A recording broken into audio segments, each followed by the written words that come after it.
백도로 해봤는데 뒤에 이쁜 아가씨들 나차 사진 딱 붙여.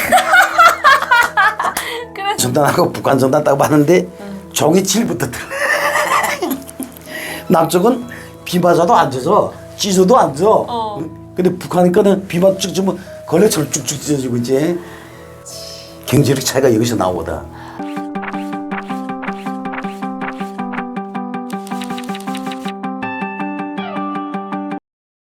제가 또 한 가지 궁금한 게 북한에 계실 때 해살이잖아요, 고향이. 그러시면 고향에 계실 때 한국 드라마나 영화 뭐 이런 것도 많이 접하셨어요? 많이 봤지. 우리가 이제 네. 처음에는 이제 중국이 이제 개방되면 조선족들이 와가지고 연변 노래가 많이 들어왔잖아. 그렇죠. 그 물어보면 야 우리인데 없던 연변 노래 했는데 우리 제대로니까 나만 노래 부르고 있는 거야. 예, 우리 10년 동안 나만 트로트 많이 들었잖아.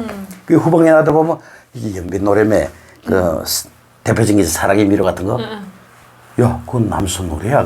아 무슨 소리야 연변에서 살아가 연변 노래하는 거래. 우리 10년 동안 남쪽 방송 다 듣던 노래들이다. 응? 그러니까 와 그런가 하고 모르고 들었던 거지. 근데 이제 그때 이제 영화도 많이 들어왔거든. 장군의 아들. 응? 근데 그거 보고 이제 또 놀란 게 뭔가 하면 우리가 북한에 교육할 때 남소는 뭐야? 미제와 일제비 앞잡이라고 하잖아. 네, 그럼 앞잡이면 일본 놈하고 미국 놈은 상전이잖아. 네. 그런데 장군의 아들 보니까 김도환이 일본 형사를 제패고 네. 일본 놈 막 욕하고 응? 그 하야시야 막 때려 부시고. 그렇죠. 뭐 엄청 멋있죠. 그래서 아니 이건 뭐지? 어떻게 앞잡이가 상전을 저렇게 막 때리지? 그렇지. 일본은 막 욕하지? 그게 큰 문화 충격이었거든. 오. 한국은 앞서는 아무리 동맹국이라도 막 욕할 수가 있구나.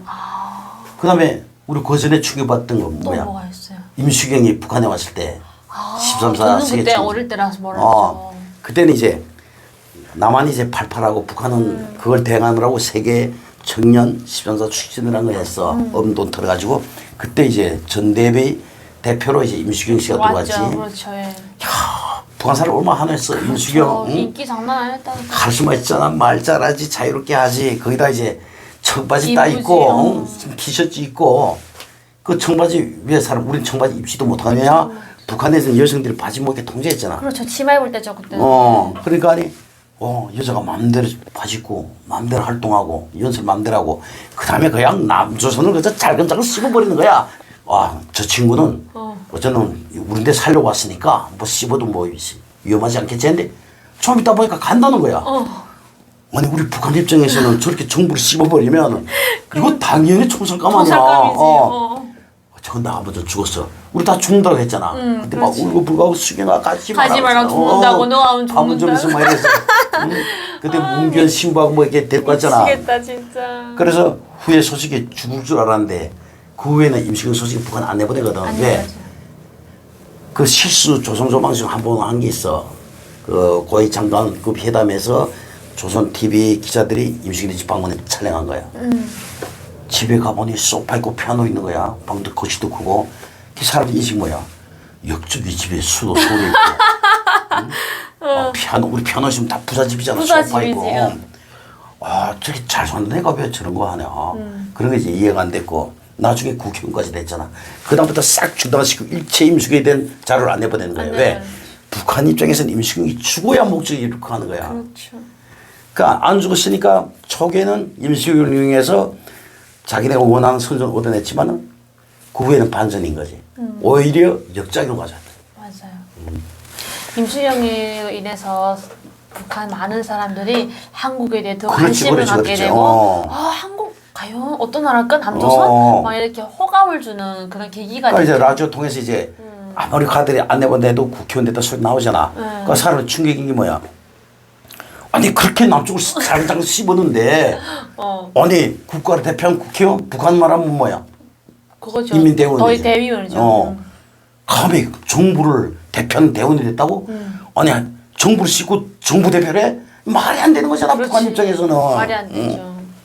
정말 그때 충격이었겠어요. 충격했지. 그러니까 그 다음에 이게 점점 느끼는 게 남쪽에서 우리가 계속 TV 보고 내가 아까도 말했잖아. 일본제 토시바라든가 이 TV 많이 들어왔다고. 그러면 방식이 틀려. 우리 남쪽하고 북한에 있나 중국은 이제 팔방식이라거든. 그러면 어떤 현상이 생기는가 하면 녹음이 들을 때 화면이 안 보고 화면이 볼 때 녹음이 안 들려. 그래서 그때 당시에도 남쪽 TV 많이 봤어. 저 일본제 끼니까 잡혀버린 거야. 응? 그래서 대략 그때 이제 국군 일병식도 받고 무슨 다양한 행사도 많이 봤어. 국군 열병식은 어땠어요? 아가니 우리보다 제식을 좀 틀리자. 우리 이렇게 안 되잖아. 이런 거 같은 민족인데 이런 제스처나 이런 제식 동작이 다르구나. 근데 애들이 혈기가 다 좋고요. 잘 먹어가지고 키도 크고. 그렇지, 피부가 다르지. 그래서 우리는 뭐야 가만 찹찹하고 키도 안 크고 어떤 애들은 총기라고 비슷한 키 그거 가지고 남침하겠다고 그래 그러죠. 아무리 사상이 어쩌게도 비교가 되잖아. 그다음에 우리 탈북자가 왜 많이 생해? 중국이 개개망하면서 국경을 통해서 중국 쪽에 밤에 뭐 화려하고 그렇죠. 불이 오색들 영롱하고 그것뿐이야. 바람에 기름 냄새가 홀홀 풍겨오고 북한은 컴컴하고 냄새도 매스르게 캐캐하고 비교되니까 아무리 사상이 좋다고 역설해봐도 비교가 되는데 눈앞에 보이니까. 그러니까 그래서 국경 사람들이 머리가 빨리 북한식으로 빨리 변질되고 우리식으로 말을 빨리 깨어가지고 탈출하는 거지. 맞아요. 그래서 국경 지역이 사람도 많이 빨리 탈북하는 사람들이 많은 것도 그 이유 중에 하나인 거죠. 그러면 그렇게 군사복무를 정말 어찌 보면은 10년 동안 거의 한국 첫 살았지. 네, 그냥 한국 그냥 한쪽 끼는 그냥 어찌 보면은 한국 쪽에 가 있었겠죠. 그래 한국 계속 탈북 사니까. 그런데 한국도 사회 나와서는 사회생활 해야 되니까 어차피. 근데 또 국경 오니까 또 중국 통해서 또 이제 자본주의로 짱짱 들어와. 그러니까. 그러니까 우리가 DMZ에서도 그나마 그래도 완전 믿지 않았던 거는 선전이라고 생각했거든. 선전. 적들이니까 존소리 한다. 그래서 그쪽을 보고도 많이 돌아나섰댔어. 솔직히 말해 산적으로는. 그런데 국경 오니까 어때? 중국 동포들이 한국 자랑하는 거야. 좋죠. 야, 너네 알고 있는 남손이 그런 남손. 우리는 중국이 우리보다 잘 산다고 얼마나 부러워해서. 근데 중국 사람을 한국을 부러워하는 거야. 그러면 믿겠어 안 믿겠어? 당연히 믿죠. 자기 동맹국 사람들이 그쪽을 찬양하는데 평소에 나하고 사이가 안 좋은 친구가 말하면 거짓말로 인식하지만 가장 친한 친구가 증명하면 믿지 않아. 똑같거든. 좀 너무 신뢰가 가죠. 조수족들이 그렇다니까 신뢰할 수밖에 없잖아. 믿을 수밖에 없고. 남촌은 어떻게 배웠어? 그거 보면 이제 심리전 영화라는 게 있었잖아. 남손 보면 맨 깡패가 우실거리고, 그렇죠. 양육강식에 판치고 강한 자가 약한 자를 때려잡고, 치료 못해서 이런 거 이제 간 팔고. 그래 이게 사람 살 곳이 아니잖아. 우리도 못 살지만 우리보다 더한 그런 남한이었던 거지. 듣지 보니까 아니잖아. 아니지. 지지는. 그러면 탈북을 결심한 계기를 좀 들어볼까요? 이제 북한에 살아볼 때문에 깊이는 못 가고 탈북 생각이 없었어. 원래는 그런 데는 잘 먹고 잘 살았어. 지기도 좋고 해서 악기도 배우다 보니까 제대해서 처음으로 간부도 하고 청년사업도 그래 하고. 그래 북한에는 이제 제일 좋은 직업이 뭐야? 먹는 거 다루는 사람. 물론 권력도 좋지만은 이제 먹는 거 만드는 공장이 있었지. 술도 만들고 사탕과자도 만들고 주스도 만들고 그게 제일 짱이잖아. 그렇죠. 그 가영이도 잘하는 들주스 공장도 다 우리 사나. 그걸 관리해. 그러니까 그렇게 잘 먹고 잘 살았는데 우리 이제 상사가 반체제 걸린 거야.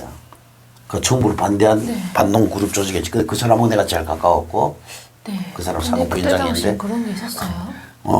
근데 이 사람이 이제 처음에 내가 잡혀 들어가고 나는 모르니까 끝까지 우겠고 그러니 내가 나온 다음에 이 사람 잡혀가지고 2달 만에 자살해 죽은 거야. 그러니까요. 그래 다시 체포를 올릴까? 내가 그때 4개월 예심 받았거든. 그때 이제 느낀 게 2번 다시 살아서 내 감옥 나간다. 그 잔인함을 너무 느꼈으니까 죽으면 죽었지 내 감옥 나간다. 그래서 보호받으러 잡으려고 저래 때려 눕혔지. 왜? 그때는 군에 제대되는지도 얼마 안 되기 때문에 우리 힘이 남아나거든.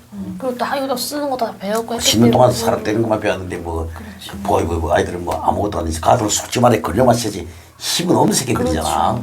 까불짝대고 재수 없는 새끼들. 그래 북한에서 복관 때리면 어때? 이건 사형감이야. 사형감이죠. 더는 그 순간에 이게 살 수가 없어. 그렇죠. 그럼 그다음 밟으면 퇴주 중국 퇴주. 그게 탈북 계획이야. 그러니까 아무 준비도 없이 뭣도 준비 없이 불행간 그렇게 하다 보니까 뭘 준비해서 한겨울에 운동화 신고 태넘은 거야. 아야, 엄청 춥지. 엄청 춥지. 그렇죠. 백두산 그쪽이가 보통 영하 15도, 20도. 맞아요. 그 얼음판도 뭐 약간 그 물이 얼지 않는데 몸이 발에 풀 빠져 나오는데 발에 온통 다 얼음을 순간 뒤집었어. 움직이지도 못하게 했어. 야. 그때 이제 우리 엄마가 지금 라이터가 있었는데 그 라이터 가지고 백선 쪽으로 피했으니까 그 라이터 없이 내가 얼어 죽어. 그래서 산에 불 피고 몸 좀 녹이고. 불 피워서. 그 라이터 아직도 내 있거든. 진짜요? 우리 엄마 주고. 그래서 이제 그 라이터는 또 왜 써? 담배 피웠기 때문에 있잖아. 그거 때문에 담배 못 끊는 한 원인이 그래. 유사시에는 이실거 이세 사는구나. 그러지. 뼈저리게 절감한 거지. 그러면 혼자 정말 아무런 누구도 카바도 없이 그냥 무작정 뛰어드는 거잖아. 넘어갔는데 그럼 상대 측에서 누가 받아준 사람이 있었나요? 없어도 이제 중국 국경 내가 잘 아는 게 제대돼가지고 이제 한때 우리 그 90대 초 미수가 왕성했잖아. 그때 나는 베이징, 할빈 다 갔다 왔다 되거든. 옹정, 연길. 단속한 사람 없었어. 탈북자 생기 전에는. 요 세상에 북한은 시에서 시 넘어도 증명성내라잖아. 여하튼 온 나라 돌아도 구별을 안 돼. 그러니까 참 중국이 살기 좋네. 내 집 다니듯 다녔다니까. 그러면 그렇게 어렵게 넘어와서 어디로 처음에 가신 거예요? 아무도 없잖아요. 아는 곳이. 연길에 갔지. 연길 가서 어디로? 연길에 가다가 지나가다 이제 가수원 집에 들어가서 이제 조선족이 있는데 그 집에서 1년 살다가 또 림산에 갔다가 아유. 이렇게 많이 떠들어앉지 조개는 안전하지 못하니까. 그럼 그렇게 떠돌 생활을 중국에 몇 년 하신 거예요? 5년. 아유, 피디님 고생하셨네요. 엄청 고생했지. 중국에 어지간하면 안 했을걸? 응? 그래도 안 잡히고. 중도에 잡혀 나갔지. 중도에 1년 반 살다가. 북한으로? 그래서 그때는 이제 신분 소개 이름 바꾸고 그냥 불었지. 왜? 내 신분 바뀌면 나는 보이받아 때리고 있기 때문에 자본 충살이잖아. 그렇지. 북한은 그때 당시만 해도 컴퓨터이 발전 안 되니까 그냥 그때는 너무 탑자들 많은 데라 신은 조회를 그렇게 강하게는 안 했어. 그래가지고 이제 해령에 잡혀 넘어갔다가 정진 농부지결소 있다가 함흥 55달랜드 있다가 이제 함흥 55달랜드 가셨어요? 제일 악취적인데. 함흥 55달랜드에 가서는 얼마가 있으신 거예요? 총 1년 4개월 중에서 그쪽에 제일 오래 있었지. 한 6개월. 그러면 그것이 굉장히 열악하고 그다음에 또 하나 악착하다고 유명하잖아요. 교화소보다도 더 강한 데가 55라고 그러거든. 옛날에 둘둘하겠다가 55달인데 이제 1인밖에 졌는데, 거기에 들어가면 왜 힘들냐면 보통 이제 수용 능력이 본사가 1000명이야. 그리고 쫙 이렇게 운동장에 휘어놓으면 가운데를 지색이 가면 운동선 앞에도 잡혀. 그 생지를 뜯어 먹어. 너무 배고프니까. 왜냐하면 성천강 제방뚝 쌓는 일을 많이 시켜. 자갈돌, 바위돌. 그러니까 풀도 먹을 게 없어. 거기는. 그러니까 그 사채실에 가보면 신체가 항상 창고에 꽉 차 있어. 신체가 쌓이면 계단 묻어버리고 묻어버리고 하나 죽었다가 안 깨다 버리거든. 쌓았다가 버려. 쌓았다 버려. 차길이 없다. 야. 그래서 이제 북한에서 뭐라 하면 저기는 서서 들어갔다 누워 나온다고 그러지. 차라리 침내 먹고 감옥 가면 덜 달리는데 저기는 강하게 달고 있는 데란 말이야. 지는 게 돌지게를 지고 철지를 지고 이렇게 사람이 체력이 안 되지. 먹는 게 멀건 소금국 무이파를 몇 개 없고 그 강냉이 사료 같은 거 한 줌 주는데 그거 먹고 노동은 강하지. 그냥 일하다가 그저 머리 받고 죽어버리거든. 매일매일 죽어. 매일매일. 그래서 살아난 것도 용이지. 피디님 어떻게 살아남은 거예요? 그런데 이제 하도 탈북자가 너무 많이 잡혀오니까 수용수가 이제 포화 상태 된 거야. 그러니까 김정일이가 이제 그때 마침 김대중 대통령도 온다고 하니까 단순 생계형 탈북자들 내놔라. 이렇게 돼버린 거야. 포화 상태니까. 근데 나는 사실 원래대로 하면 못 나오지. 못 나오지. 그냥 중국 친척에 돈 받으러 갔다 오다가 잡힌 걸 내니까 생계형 탈북자 되잖아. 그런데 그러면 이제 함흥에서 자기 살던 곳으로 호송해. 그 나는 내 살던 곳 가면 죽어. 그렇지. 기존보다 이제 경계가 덜한 거지. 어차피 하여튼 집에 가면 돌려보내긴 한데 뭐 살려준데 도망치지 않겠지. 근데 나 같은 경우는 아니지. 가면 죽으니까. 해산일전 2정거장 앞두고 검산일전에서 기차 떼내려 탈출했지. 그래서 달리는 기차 뛰어내렸다. 아니 그때 달리지도 못해서 허약이 내가 걸려가지고 몸이 39kg. 발 다리도 움직이지도 못했어. 어머머머. 그런데 이제 거기 같이 있던 놈이가 이제 자꾸 내 중국 얘기하니까 중국 가고 봤던 거야. 그래서 그 놈이 나를 옳고 떼버린 거야. 그분이 어찌 보면 생명의 은인이. 생명의 은이지. 네. 그 죽으란 법이 없는 것 같아. 난 그래 실제 몸을 가누지도 못하는 상태였어. 그럼 그분이 그럼 이렇게 업고 다시 중국으로 가신 거예요, 또? 아니 내 동생네 집에다 숙여놓고 몸 다 치료한 다음에 그 다음에 뗐지. 야, 정말 그래서- 고생 많이 하시네요. 이렇게 첫 탈북에서는 중국으로 넘어가서 한 어느 년 정도 여기저기 막 우브를 생활하시다가 잡혀서 북한으로 가고 북한에서 교도 생활을 한 1년 6개월 정도 하시다가 아휴, 고향으로 가는 길에 또 기차에서 탈출하여서 네, 좀 먼버신하고 중국 다시 탈북하신 거잖아요. 그러면 중국에 가셔서 이제는 대한민국으로 올 결심을 어떻게 하신 거예요? 그러니까 그때는 이제 동북 삼성에서 잡혔기 때문에 동북 삼성에 잊지 말자 해가지고 산동성으로 나온 거야, 청도에. 애를 중국에서 나니까 얘가 국적이 없잖아. 그러니 내 운명도 귀고한데 내 자식까지도 국적 없이 산다는 거는 그게 너무 억울하더라고. 그래서 한국 가자. 그때 이제 결심한 거지. 그 우리 딸 이름이 은하인데 그 사이도 기구해. 여러 동안 가가 출산하고도 이름 못 지었어. 왜? 부모는 북한 사람인데 중국에서 났어. 그냥 북한 애도 아니야. 그 중국 났지만 국적이 없어. 북한도 없고 중국도 없는 애야. 그래서 일하다가 하도 쳐봤는데 은하 술래 가더라고. 아, 너는 하늘나라에 이름 걸어라. 그래서 은하라고 지었거든. 야, 그런 슬픈 사연이 있어. 청도 영성한테 찾아갔어. 겨우 그 경기 뚜구들한테 안 받아줘. 북한 사람이니까 말도 안 피죠. 아, 그 다음에 위험해서 다시 태어나왔지. 그래가지고 그때 느낀 게 뭔가 하면, 아, 우리에게는 조국이었구나. 남해도 북에도. 그러면 어떻게 할 것이냐. 그래서 몽골로 들어가자. 몽골로 들어가서 일본이나 미국 대사관 찾아가다가 그게 안 되면 그냥 몽골 땅 심상구로 죽어 살겠다. 그렇게 결심하고 몽골로 넘었던 거야. 야, 아기는 그때 몇 살이었어요? 돌도 안 되는 거야. 그럼 아기랑 피디님이랑 아내분 세 분이서 이렇게. 아유. 그래서 내가 지형정찰에 빈부장지대에서 이런 거 공병에 이 방위가 가니까 나침반 쥐고 딱 측정해가지고 너무한데 과학은 과학이더라고 맞더라고. 브라콜 없이 그냥 깡도강 또 하시네. 야.